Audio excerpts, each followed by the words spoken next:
left Washington.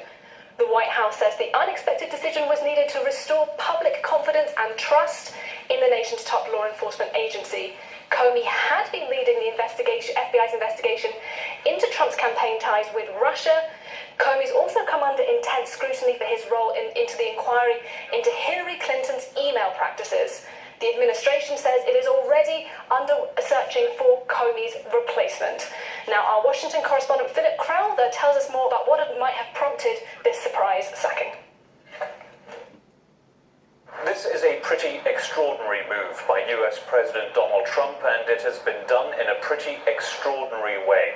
A letter sent to FBI Director James Comey announces that Donald Trump has terminated him and removed him from office immediately. The White House says its search for a new director of the FBI is underway.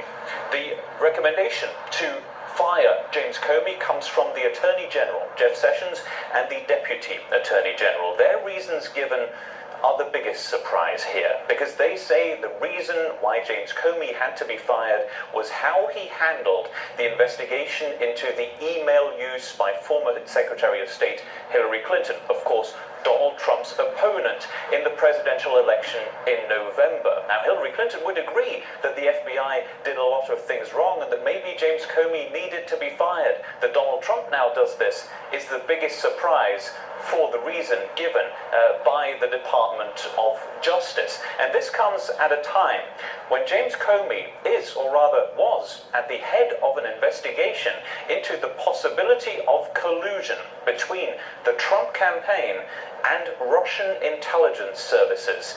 Essentially, the Department of Justice, whose Attorney General, Jeff Sessions, recused himself from that investigation, has now terminated the man who was supposed to lead that exact investigation into Donald Trump and his campaign. It's an extraordinary thing to have happened here in Washington, and very, very rare indeed for a US president to fire a director of the FBI in such a way. Philip Crowther there reporting for us from Washington. Now, Donald Trump made defeating the Islamic State group one of his key campaign priorities. Now he's taken one step towards that by agreeing to arm the powerful YPG group.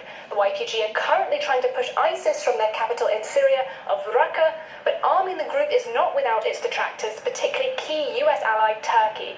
Ankara describes the YPG as terrorists and fears the Kurdish group will establish a stronghold on its southern border. The decision to provide the group with weapons was announced by US Secretary of Defense Jim Mattis.